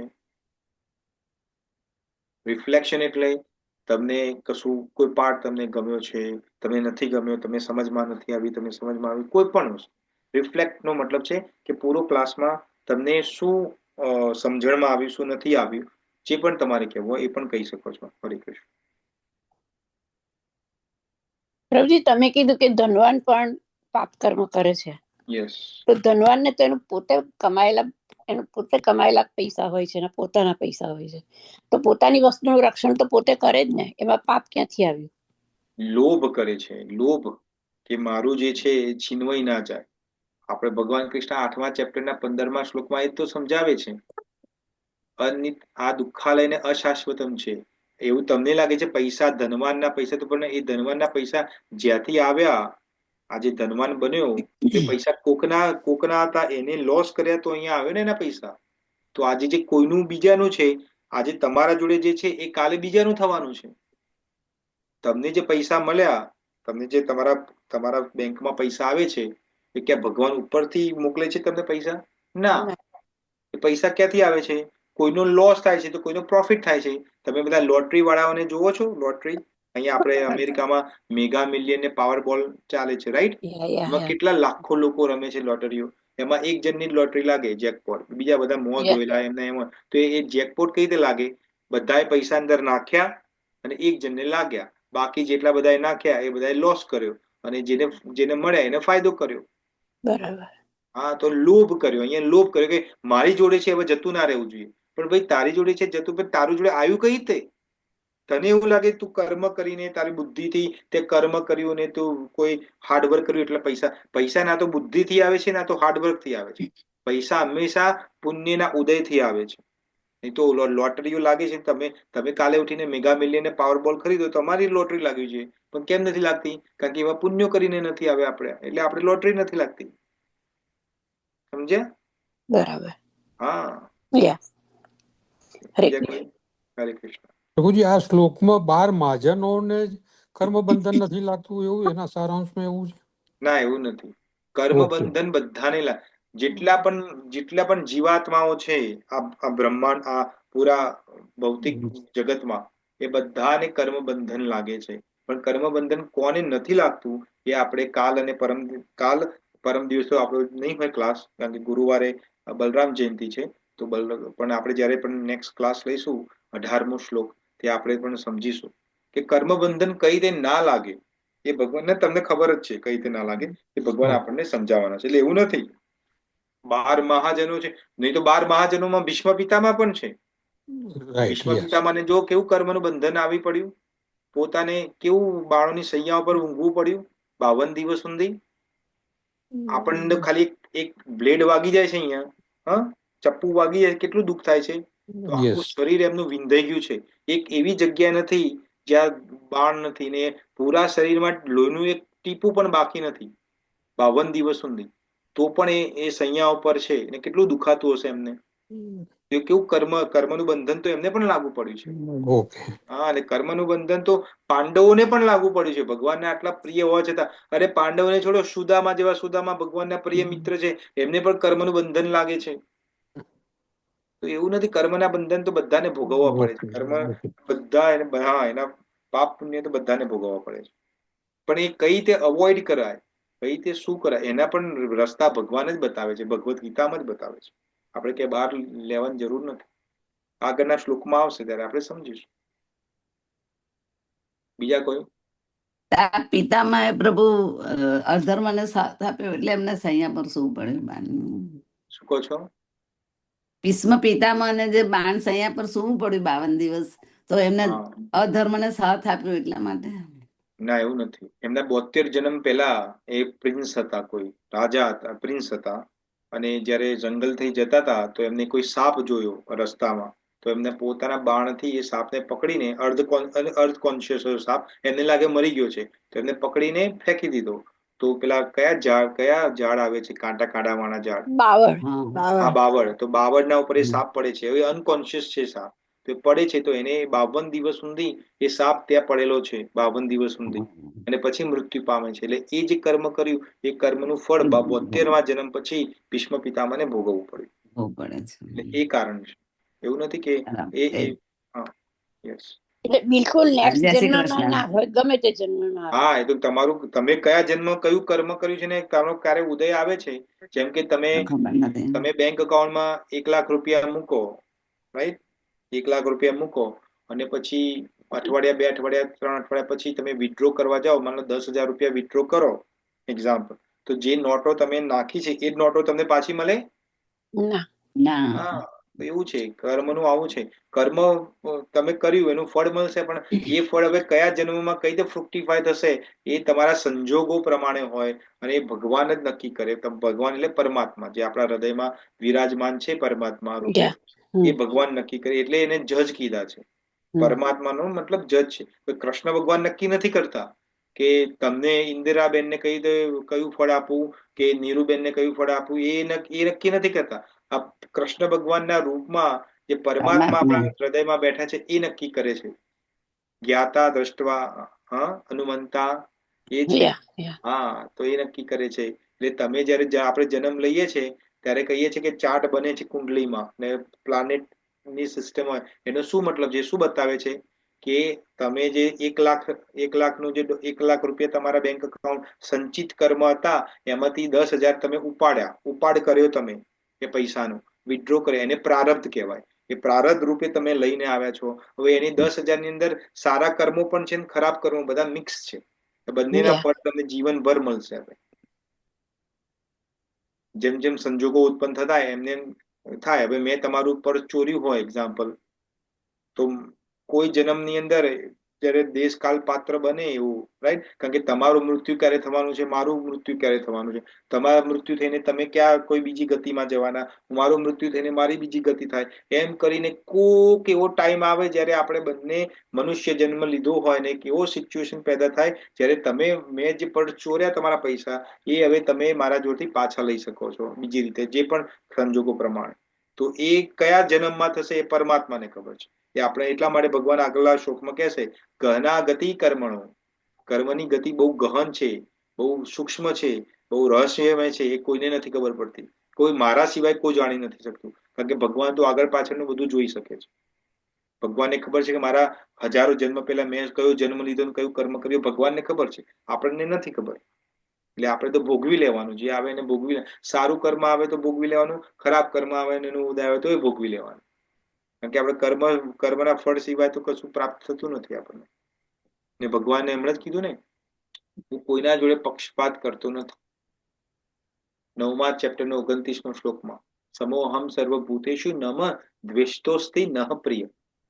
હું કોઈના જોડે પક્ષપાત નથી કર્યો. એટલે તમે ભગવાન ઉપર કોઈ પક્ષપાતનું લેબલ ના લગાવી શકો કે ભગવાન હું તારી આટલી બધી ભક્તિ કરું છું, તું મારા જોડે પક્ષપાત કેમ? પણ ભાઈ તું અત્યારે ભક્તિ ચાલુ કરી છે, પૂર્વ જન્મમાં તો તું ડાકુ હતો, ડાકુના જે તે ચોરીઓ કરી છે, લોકોને લૂંટ્યા છે, એનું ફળ તો અત્યારે મળશે ને. હવે અત્યારે ભક્તિ કરે છે તો આવતો તારો જન્મ સારો કરી દઈશું, ડોન્ટ વરી.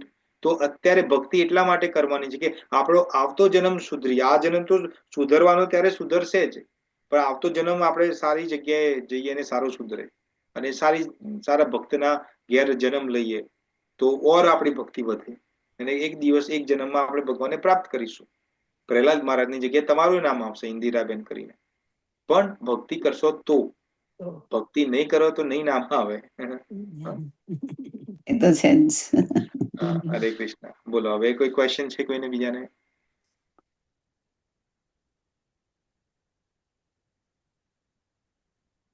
નથી. પ્રભુજી, આ ભગવદ ગીતાનું નહીં, આજે મેં પાર્થ જોઈન્ટ થઈ હતી તો એમાં મને કર્ણનું માતાજીએ કર્ણ વિશે કીધું તો એમાં ખબર નથી પડી કે કર્ણ તો દાનવીરમાં બરોબર, પણ કર્ણ તો સૂર્યદેવના અંશમાંથી આવ્યા હતા ને. કર્ણ છે એ સૂર્યદેવનો અંશ નથી. કર્ણ છે એ સહસ્ત્ર કવચ રાક્ષસ છે. પૂર્વ જન્મની અંદર સહસ્ત્ર કવચ રાક્ષસ હતો અને એને વરદાન પ્રાપ્ત કર્યું હતું. એને 1000 કવચ એવા પ્રાપ્ત કર્યા હતા કે કવચ કોણ તો એને તોડી શકે કવચ? તો એક કોઈ એવી જીવાત્મા જે 1000 વર્ષ સુધી સેલિબસી એટલે બ્રહ્મચર્યનું વરણ કર્યું હોય. તો નરનારાયણ દેવ જેને આપણે કહીએ છીએ, એ નરનારાયણ દેવમાંથી જ્યારે ભગવાન નારાયણ જ્યારે યુદ્ધ કરે છે આ સહસ્ત્ર કવચ, તો 1000 વર્ષ સુધી નર જે છે અર્જુન રૂપે એ આપણે જે આપણા ઇન્ડિયાની અંદર બદ્રીનાથ જે છે ત્યાં તપસ્યા કરે છે. પછી એક કવચ જ્યારે તૂટે છે ત્યારે ભગવાન નારાયણ તપ કરે છે અને આ નર યુદ્ધ કરે છે રાક્ષસો. એમ કરીને 999 કવચ એના તોડી નાખ્યા. હવે આ બી ગયો સહસ્ત્ર કવચ કે હવે મારું મોત પાક્કું છે. તો એ સૂર્યનારાયણના રથમાં જઈને ઘૂસી જાય છે, શરણ લે છે કે મને બચાવ. સૂર્યનારાયણ કે હું તો દેવતા છું, તું રાક્ષસને કઈ રીતે બચાવું? પણ જે શરણમાં આવ્યો છે એની રક્ષણ કરવું એ ધર્મ છે. તો એ ટાઈમમાં એવું થાય છે કે કુંતી માતા છે આનો મંત્રનો પ્રયોગ કરી દે છે. તો પોતાનો પીછો છોડવા માટે સૂર્યનારાયણ ભગવાન કે લે જા, જતો રહેતો, કર્ણ રૂપે બનીને જતો રહે જા. અને ત્યારે અર્જુન નર રૂપે આવીને એનું વધ કરે છે. કવચ તો આ બધું એ રીતે કનેક્ટેડ. હા, એટલે હું ભૂલી ગઈ હતી કે સહસ્ત્ર. ઓકે, બીજા કોઈ? Thank you. હરે કૃષ્ણ. હરે કૃષ્ણ. પ્રભુ અર્જુન નર હતા, નારાયણ કોણ હતું? કૃષ્ણ કૃષ્ણ ભગવાન. નારાયણ, બરાબર. નર નારાયણ છે બંને. ઓકે, તો હવે ડિવોટીઝ આપણે આવતીકાલે મળીશું. ત્યાં સુધી વાંછકલ્પતરુભયશ્ચ કૃપા સિંધુભ્યઃ પતિતનાં પાવનેભ્યો વૈષ્ણવેભ્યો નમો નમઃ. જગદ્ગુરુ શ્રીલ પ્રભુપાદ કી જય. Bhagavad Gita as it is કી જય. અનન્ય કોટી વૈષ્ણવ વૃંદ કી જય. હરે કૃષ્ણ. હરે કૃષ્ણ. જય શ્રી કૃષ્ણ. હરે હરે કૃષ્ણ. દંડવત પ્રણામ પ્રભુજી. હરે કૃષ્ણ. હરે કૃષ્ણ. દંડવત પ્રણામ. હરે કૃષ્ણ. શ્યામ સુંદર પ્રભુ દંડવત પ્રણામ. સર્વ ભક્તોને પ્રણામ. હરે કૃષ્ણ. હરે કૃષ્ણ. હરે કૃષ્ણ પ્રભુજી. હરે કૃષ્ણ પ્રભુજી. દંડવત પ્રણામ. ઓલ ગ્લોરીઝ ટુ શ્રી હરે પ્રભુપાદ. કૃષ્ણ પ્રભુજી, દંડવત પ્રણામ. પ્રભુજી, કાલે તો બલરામ જયંતિ છે, થર્સડે, તો પછી કાલે બલરામજી વિશે કહેશે ને? થર્સડે છે ને? ગુરુવારે છે, કાલે બુધવાર છે. હા, એટલે કાલે બલરામ પ્રભુજી વિશે કહેશો ને? કાલે બલરામ ભગવાન વિશે જાણવું છે તમારે? યસ. હા, તો આપણે કાલે ભગવાન બલરામ વિશે જાણીશું. ઓકે, કોઈ વાત નથી. જય શ્રી કૃષ્ણ પ્રભુ. હરે કૃષ્ણ. ઓકે, હરે જય શ્રી કૃષ્ણ કૃષ્ણ. પ્રભુ. હરે કૃષ્ણ. હરે કૃષ્ણ. હરે કૃષ્ણ. હરે કૃષ્ણ પ્રભુજી. હરે કૃષ્ણ માતાજી, ધન્યવાદ. હરે કૃષ્ણ. હરે હરે કૃષ્ણ. કૃષ્ણ. હરે કૃષ્ણ. હરે કૃષ્ણ. હરે કૃષ્ણ. હરે કૃષ્ણ. હરે કૃષ્ણ. હરે કૃષ્ણ પ્રભુ. હરે કૃષ્ણ. હરે કૃષ્ણ બોલો. હરે કૃષ્ણ. હરે કૃષ્ણ પ્રભુ. હરે કૃષ્ણ માતાજી. હરે કૃષ્ણ. જય શ્રી કૃષ્ણ. ધન્યવાદ. હરે કૃષ્ણ હરે કૃષ્ણ. પ્રભુજી. શિવાંગી